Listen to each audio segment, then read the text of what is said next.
Assalamualaikum warahmatullahi wabarakatuh. Alhamdulillah, alhamdulillahirabbil alamin. Wassalatu wassalamu ala asrofil anbiya'i wal mursalin wa ala alihi washabihi ajmain. Amma ba'du. Pertama-tama marilah kita panjatkan puja dan puji syukur kehadirat Allah Subhanahu wa taala yang telah melimpahkan rahmat dan nikmatnya sehingga kita bisa berkuliah pada hari Senin yang indah ini. Salam, sholawat serta salam kepada kita junjungkan kepada Nabi Agung Muhammad Sallallahu Alaihi Wasallam. Yang saya hormati Bapak Afri Mardiko, Magister Pendidikan selaku dosen pengampu mata kuliah pedagogik. Di sini kami akan mempresentasikan laporan mini research psikologi perkembangan peserta didik. Saya selaku moderator Muhammad Nur Arifin. Saya izin memperkenalkan rekan-rekan saya. Yang pertama ada Apriliadi, Sinta, Abela, Garwi Wenda, Agisri Dayanti, Diba Verina Ananda, Zahra Kartikasari, Nur Fitri Aningsi, dan Ridho Arizal. Materi pertama langsung saja akan disampaikan oleh rekan saya.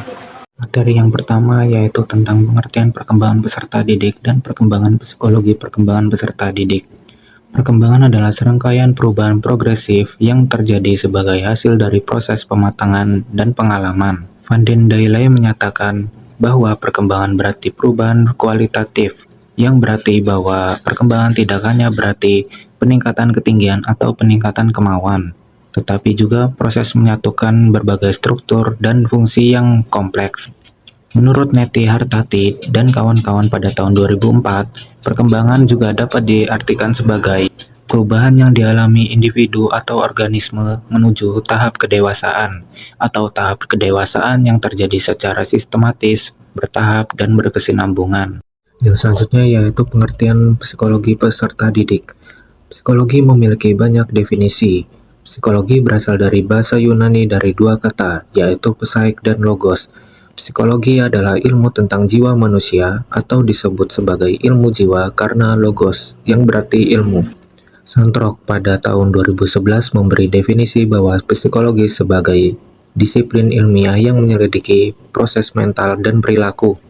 Menurut Hackensack Encyclopedia dan Lawenthal pada tahun 2008, mengatakan bahwa psikologi adalah studi menyeluruh tentang perilaku manusia yang melibatkan insting, budaya, fungsi, berpikir, intelijensi, dan bahasa. Psikologi perkembangan adalah bidang ilmu psikologi yang berfokus pada hubungan antara kepribadian dan perkembangan dan lebih membahas faktor-faktor umum yang mempengaruhi proses perkembangan perubahan seseorang. Menurut Monks, Knoris, dan Haditono pada tahun 2006. Selanjutnya, Kartono pada tahun 2007 menyatakan bahwa psikologi perkembangan adalah bidang yang mempelajari tingkah laku manusia dari bayi, anak pemain, anak sekolah, remaja, dan masa remaja hingga adolescensi menjelang dewasa. Yaitu ciri-ciri psikologi perkembangan peserta didik. Perkembangan psikologi anak ini biasanya terjadi karena adanya faktor-faktor umum yang melibatkan sebuah analisis dampak bagi perkembangan pribadi yang terjadi karena titik berat antara diri dan perkembangan lingkungan yang bisa dipahami dengan pendapat Profesor Dr. F.J. Monks, Profesor Dr. A.M.P. Knoers, dan Profesor Dr. Siti Rahayu Haditoro Separa dan kawan-kawan pada tahun 2020. Pada usia sekolah dasar, anak-anak berusia antara 6 sampai 12 tahun mengalami banyak perubahan, serta perubahan pemikiran dan perspektif hidup yang mereka pelajari dari melihat dan mempelajari sekolah, keluarga, masyarakat, dan pergaulan. Pada tahap ini, anak-anak yang belajar di sekolah dasar atau madrasah mengalami rasa ingin tahu yang besar dan luas, yang memungkinkan mereka untuk menerapkan apa yang mereka lihat dan dengar. Akibatnya mereka belum memahami dan mengelola efek negatif dari apa yang mereka lihat dan dengar. Bahkan anak usia sekolah dasar yang baru memahami beberapa kosakata, ketika mereka mendengar bahasa atau kosakata baru, mereka akan tertarik dan melekat di ingatan mereka. Sehingga pada tahap inilah terkadang anak tak sadar melafalkan beberapa kata yang mungkin tak boleh harus dihindari. Kusumasari pada tahun 2015. Menurut Muhammad Surya dalam E-Kasasi pada tahun 2014, Ada 4 karakteristik yang menandai perubahan tingkah laku, yaitu perubahan yang terjadi dan disengaja, perubahan yang berkelanjutan, perubahan yang berfungsi, dan perubahan yang bersifat positif. Seseorang dapat mengamati perubahan perilaku atau sikap seorang anak berdasarkan 4 komponen ini. Normala pada tahun 2013 berdasarkan beberapa penelitian yang berhubungan dengan psikologi perkembangan anak, banyak sekali perkembangan yang terjadi pada masa proses tumbuh kembang anak sekolah dasar, mulai dari pemikiran hingga perilaku dan sikap yang diperoleh lingkungan multidimensi yang berkesinambungan.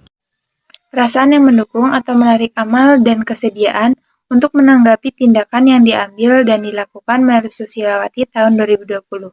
Anak-anak di sekolah dasar dan madrasah pada dasarnya selalu mencari dan menginginkan hal-hal baru untuk mengembangkan imajinasi dan kreativitasnya. Sehingga pengawasan yang diberikan oleh orang tua dan orang-orang di sekitarnya akan menjamin anak berkulit aku baik dan patuh. Pertimbangan orang tua dan orang lain sangat penting dalam perkembangan perilaku dan sikap anak. Yang terpenting adalah lingkungan sekolah untuk menjalin pertemanan, pembelajaran sosial dan dasar, serta pembelajaran yang terus-menerus untuk menjadi pribadi yang baik sebagaimana ditunjukkan oleh tradisi, budaya, dan agama. Kemudian, tujuan psikologi perkembangan peserta didik. Sebagaimana sebuah disiplin ilmu, maka tujuan psikologi perkembangan peserta didik adalah yang pertama, memberikan, mengukur, dan menerangkan perubahan dalam tingkah laku serta kemampuan yang sedang berkembang sesuai dengan tingkat usia dan mempunyai ciri-ciri universal. Dalam artian yang berlaku bagi anak-anak di mana saja dan dalam lingkungan sosial, budaya mana saja. Yang kedua, mempelajari karakteristik umum perkembangan peserta didik baik secara fisik, kognitif, maupun psikososial. Kemudian yang ketiga, mempelajari perbedaan-perbedaan yang bersifat pribadi pada tahapan atau masa perkembangan tertentu. Kemudian yang keempat, mempelajari tingkah laku anak pada lingkungan tertentu yang menimbulkan reaksi yang berbeda. Kemudian yang kelima, mempelajari penyimpangan tingkah laku yang dialami seseorang seperti kenakalan-kenakalan, kelainan-kelainan dalam fungsionalitas inteleknya, dan lain-lain. Kemudian yang kelima, manfaat mempelajari psikologi perkembangan. Dengan mempelajari psikologi perkembangan, kita bisa mendapatkan beberapa manfaat. Di antaranya, yang pertama, bisa memunculkan sifat senang bergaul dengan orang lain, terutama anak-anak, remaja, dengan penuh perhatian kepada mereka, baik dalam lingkungan keluarga, sekolah, dan masyarakat. Kemudian yang kedua, bisa mengarahkan seseorang untuk berbuat dan berperilaku sesuai dengan tingkat perkembangan orang lain. Kemudian yang ketiga, khususnya bagi pendidik, bisa memahami dan memberikan bimbingan kepada anak sesuai dengan taraf perkembangan anak didiknya sehingga proses pendidikan akan berjalan dengan sukses dalam mencapai tujuannya. Kemudian yang keempat, mendapat pengetahuan tentang perkembangan yang bisa memberikan harapan dan realistis yang tepat terhadap perilaku seseorang. Kemudian yang kelima, mendapat pengetahuan tentang perkembangan yang bisa membantu dalam memberikan respon yang tepat terhadap perilaku seseorang. Kemudian yang keenam, mendapat pengetahuan tentang perkembangan dan bisa membantu untuk mengenali kapan perkembangan seseorang terjadi.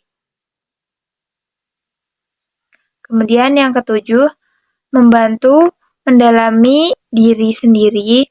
Dengan begitu, maka akan mudah dimaklumi jika seseorang pendidik tidak mengetahui psikologi perkembangan. Maka tidak usah terlalu banyak berharap akan keberhasilan pendidikan yang diusahakannya, sebab boleh jadi akan berakibat fatal terhadap anak didik tersebut. Manfaat mempelajari psikologi perkembangan bagi pendidik.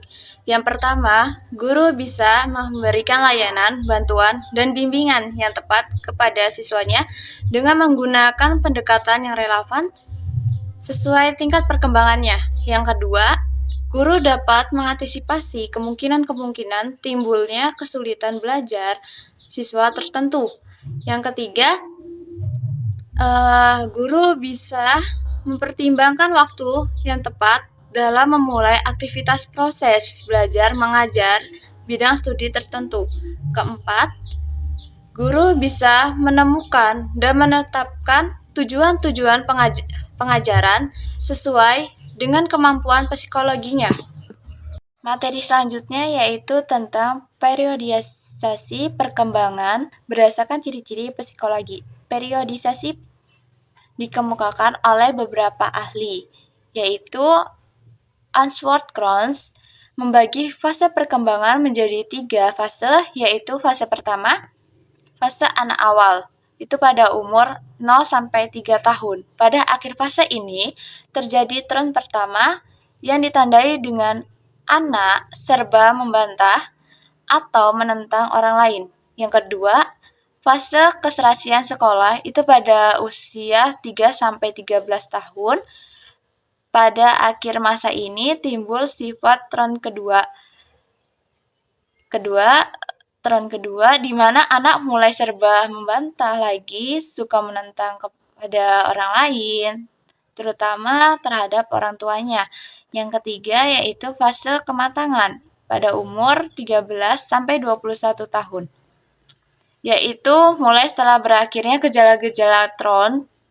Kedua, anak mulai menyadari kekurangan-kekurangan dan kelebihan-kelebihan yang dihadapi dengan sikap sewajarnya.